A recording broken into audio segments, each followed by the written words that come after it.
mid-April. I'm back out in the greenhouse trying to get some things potted up. It's finally warmed up again, but we do have a cold front coming. And I thought now would be a great time to take a look and see what's blooming or how my tulips are coming along. Let's do a yard walk. Stay tuned, and we'll do that right now. Alright, so here is my new nursery area. I decided to put a large nursery outside of my greenhouse to help grow things. I'm going to do propagations and as well as other plant sales on the weekend. I bought this trellis at the end on Wayfair.com, and we need to do some adjustments to it. We've got some blocks on the ground to try to keep it upright, but I could see it's going to need a little bit more stabilization. This is one of the connectors right here where it connects, and it's kind of bowed a little bit. It's a little bit flimsy, and I'll just simply need to reinforce it a little bit. It shouldn't take a whole lot to reinforce it. But it's going to be kind of nice. It's going to frame that maple tree, and then this will be where we enter the nursery. We'll probably put some nice wood fencing around this, some decorative fencing, and stain it the same color as the greenhouse, so it should look really good. Pretty excited we got it down. It was 25-mile-an-hour winds when we installed this mat yesterday for the ground cover, and it was like a Japanese dragon kite. It was crazy, but I wanted to get it done, so we persevered with my husband's help and got her all tacked down to the ground. So pretty excited to start filling it up. I do have some of my very first tulips coming up here, and they're really coming along nice. We had 80 degrees yesterday, or almost 80 degrees, which is amazing. These are all different varieties of tulips, so I'm going to be anxious. I'm going to be recording which ones bloom first, second, third. So when I go to plant in other areas of the yard, I will know which ones I want, so that I have a longer term bloom. I would like them to bloom for the full 4 to 6 weeks. If you do it right, you can get all the varieties, and that's what will happen. So that's really kind of nice. So these were just planted last year at the very end of season. This is just a marker for when my power comes through. That's why I did a raised bed or no dig bed on these.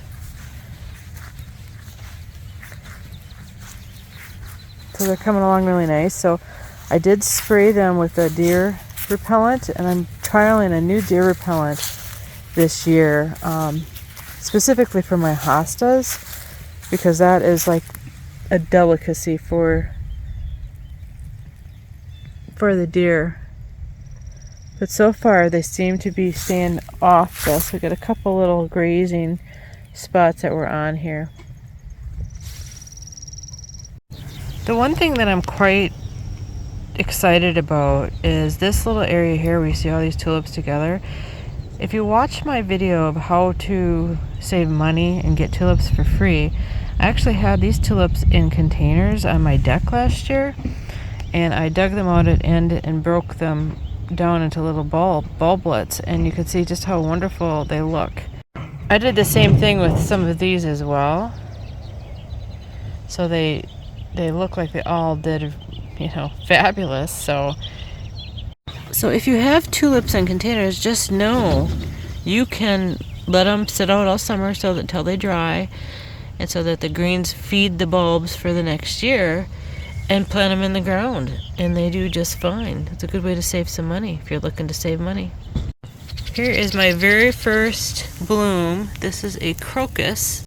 I want to really make sure that I get more crocus planted, because they're just very delightful.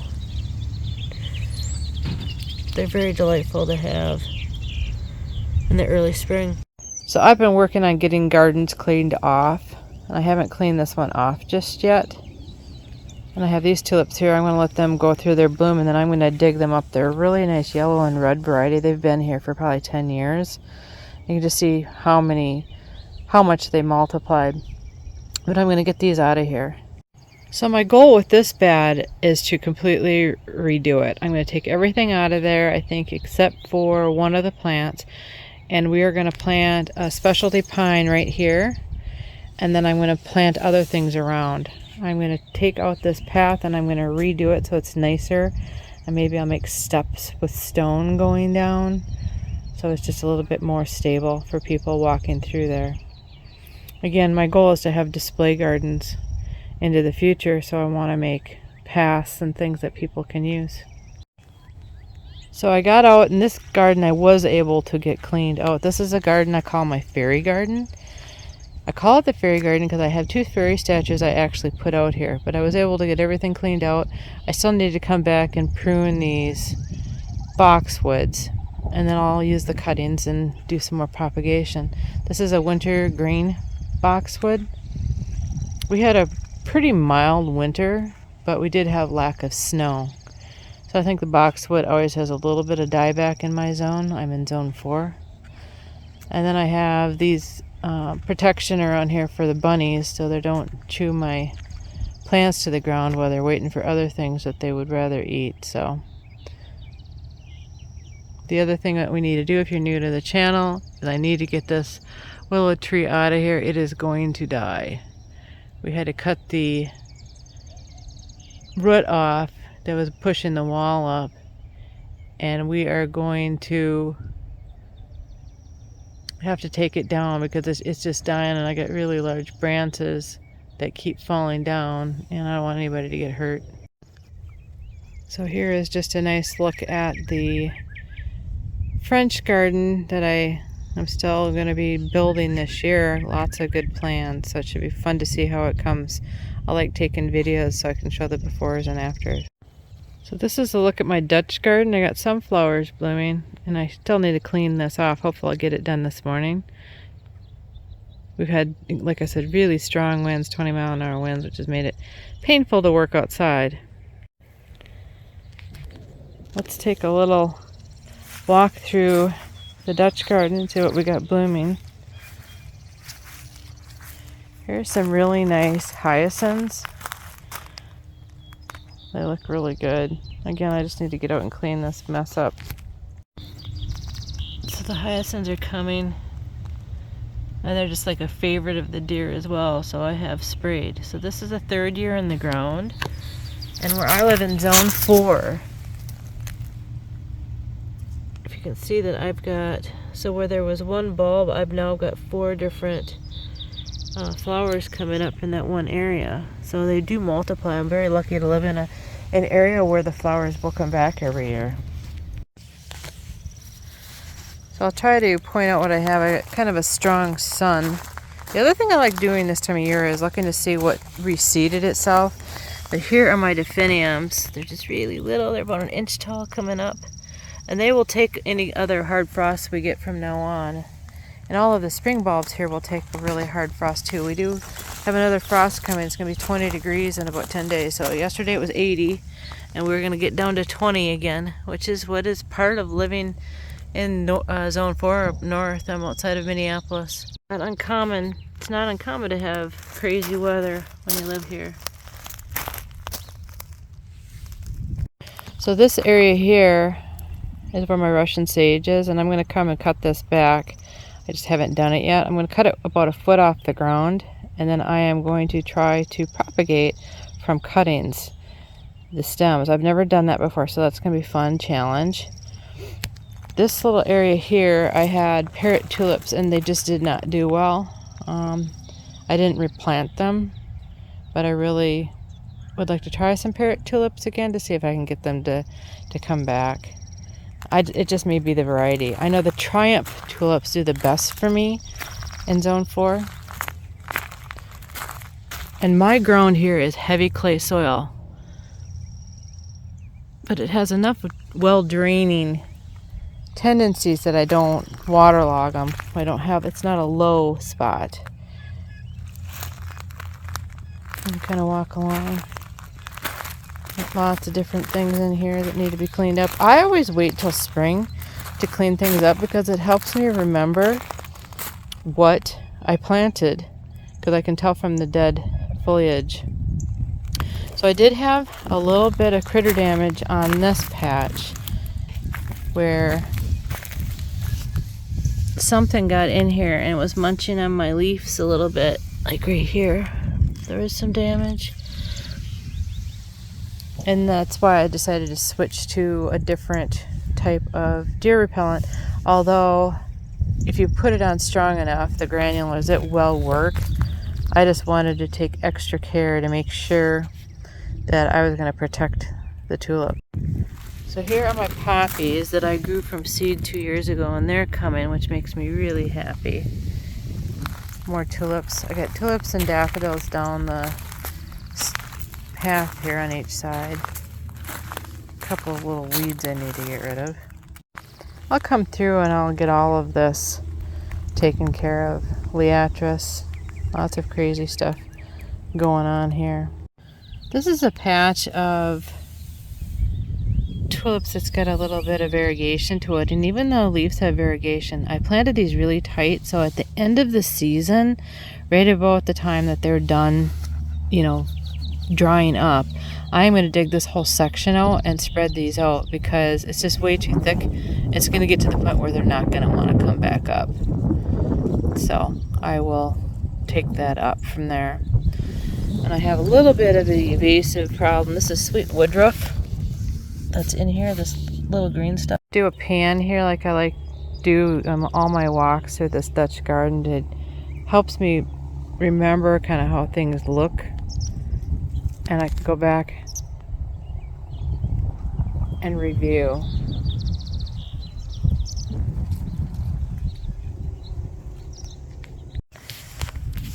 So let's take a walk up the rest of the path.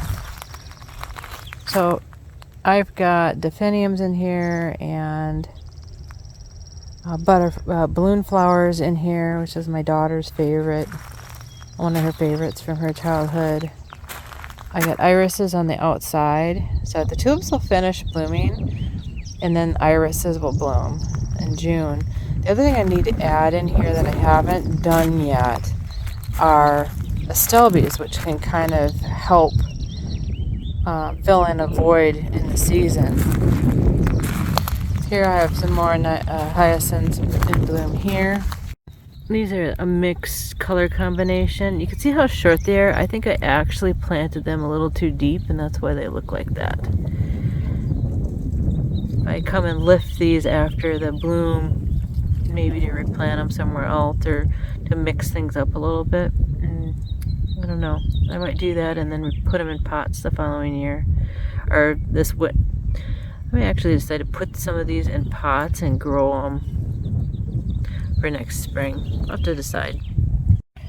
So in this area here, I've got the purple coneflower. Hopefully the wind's not in the mic. I've got a new microphone with the dead cat on it. Hopefully it works. And I got alliums growing underneath here. I've got alliums growing underneath the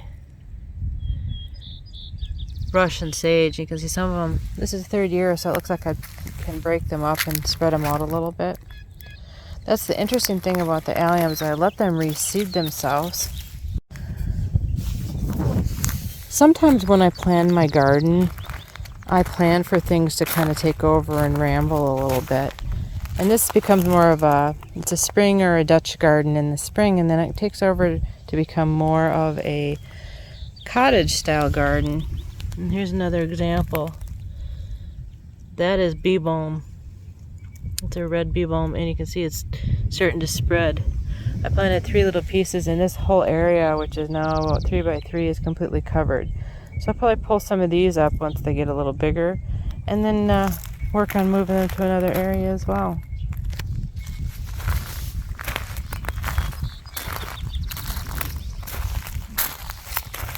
Here's an example of one of those spring blooms.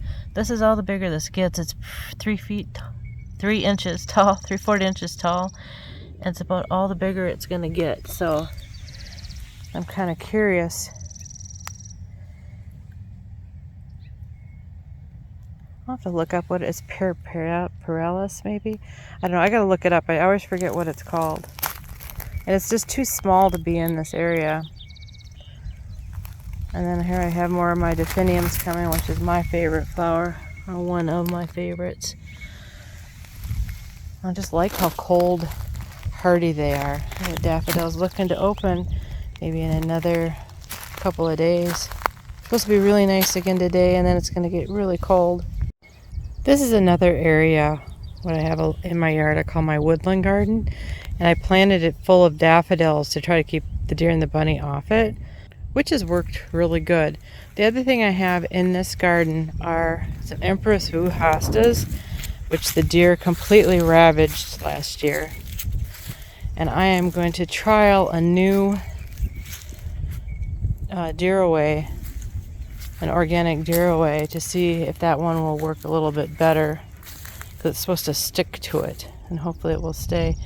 But next garden tour we should have blooming daffodils to look at, which is really exciting.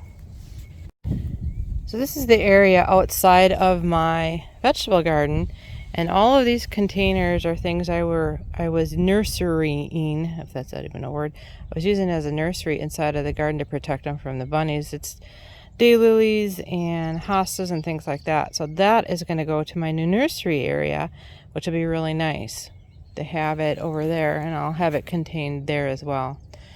I did get enough time finally to clean this mess up.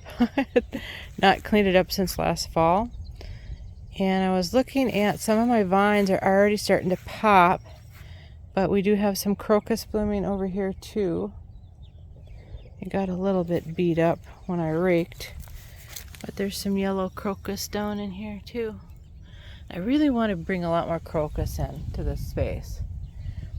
So here I'm looking at my clematis vines, and you can see I already have blossoms all the way up here. That's new growth coming, which is really nice. And I haven't cut these back. Usually I cut all of my clematis back to about 2 feet off the ground, and I just haven't come in and done that yet. I still may do that and then use the top parts for propagation. I gotta get time to do it, so at some point I'll get there. And then this is a really nice clematis, and that's coming along too. It's hard to tell because it looks like a weed, but I think I have 2 different vines in there. And then my rose garden I have not cleaned up yet, so this is a project I'll still have to get done, but I've got time. I'm gonna prune these canes back. You can see they're a little wily. And let's go take a look and see what that rhubarb looks like, because we're getting closer. Gotta rake all that stuff out of there. I got strawberries coming up everywhere where they're not supposed to be. Oh, I gotta trim this. This is asparagus. Trim the asparagus back. You can see, if I pull up the old video, this is growing pretty good. I don't even know if it was above the ground in the last video I took. I think it was 2 weeks ago. So that's looking pretty good. Take a pan view on the outside. Mid-April. So I did work on getting this garden cleaned out for most of the spent blooms, so that's done. I got most of it out of there. Still need to clean up some of the weeds that are growing on the floor, but I'm getting there. Again, I'm rearranging things that shouldn't be in here. Here's a lesson learned for anybody growing tulips in containers. I didn't want to bury these in my garden boxes, which I've done in the past, and kind of covered them with dirt, which works really well, but I ran out of room in here. And then, so I decided I was going to put them on pallets, and that I was just put a mulch on them, which is fine as long as you get out first thing in the spring, like end of March or mid-March, and unbury them, because I didn't do that. I ended up with a conundrum of having, they grew up, the mulch was probably a couple inches deep on this, and they grew up to look pretty ugly. So some of these tulips may correct themselves, but that's why they look like this. Pretty embarrassing. So it's like, as a gardener, we're always learning and we're always making mistakes, because that's how we learn.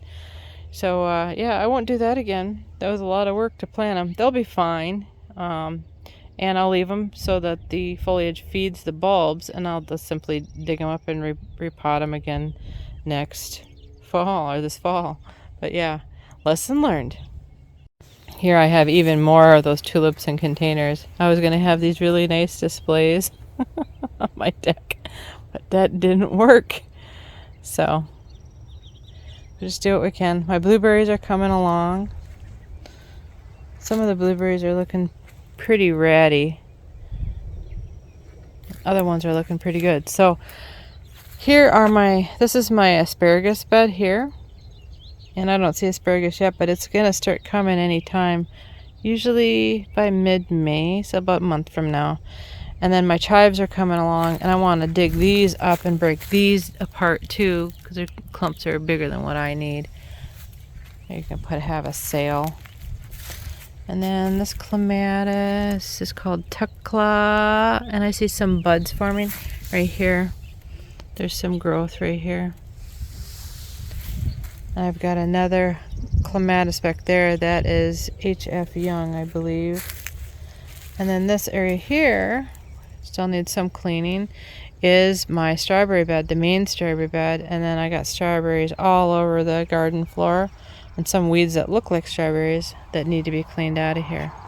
I was pleasantly surprised to find some columbine reseeded itself right there. That made me really happy. And I got a bunch of little columbines on the fence there too. And get out of the shadow. So I got all kinds of baby columbines. So I'm going to be digging those up and repotting them. I have the mother columbine plant is on the other side of the fence there. And that's where the seed came from. So that was kind of a fun find for me. I don't have anything planted out here this year yet, but I'm working on it. So I'm planting seeds in the greenhouse to try to get them started. Okay, so here I'm coming through the garden to where the privet is, and that's really coming along really nice. And I have some alliums, just an allium mix planted in between to get some spring blooms. Eventually I'll pull those out, but for right now. So here is a look at the privet. And then on the outside of the fence I've got grapevines. And I don't know if I've seen any buds coming just yet. I've got to come out here and retrain these and fix them. They look terrible. They're not properly trained. I was just trying to reestablish them. We had dug this line out. You can see how big the vines are at the base. They were 5 feet inside of that line, where you can see the grass is kind of roughed up. That's where they were, and we moved them to the exterior here to give us a little bit more room. Easier for me to turn the mower when I'm mowing. And so here are my privets. And once I get some other things done, I'll probably come through and do an initial pruning on these, and I'll take the prunings and I will actually do some propagation, since that worked really well. Really happy about that. And here's my emerald green arborvitaes, which are fully grown really for us, and we topped them last year because I was trying to get them to fill out, and that's what you do. If you didn't know, if you have emerald green arborvitaes, you simply cut some of the tops off to level them off. Just a real quick snip. It doesn't have to be much, 4 inches, 6 inches, and then it will help the bases fill in for you if you didn't know that. It's a helpful hint. And let's take a look in my greenhouse. I'm still working on getting things done. Back here is where I had all of my tulips that I just showed you, and I clean it out. I've got to dig all this mulch out of here and I'll repurpose it elsewhere. And then another lesson I had is I had all of these containers by that little maple tree in the nursery area, and I left them fully exposed for the winter. These are perennials mainly, and good to note that I didn't bury them, didn't do anything, and we had a pretty normal winter, and it worked just beautifully. So if you're wondering, can you just simply leave perennials out all winter and not do anything with them, the answer is yes. At least it worked for me. If you like yard tours, check this playlist next. Thanks for stopping by. Have a great day.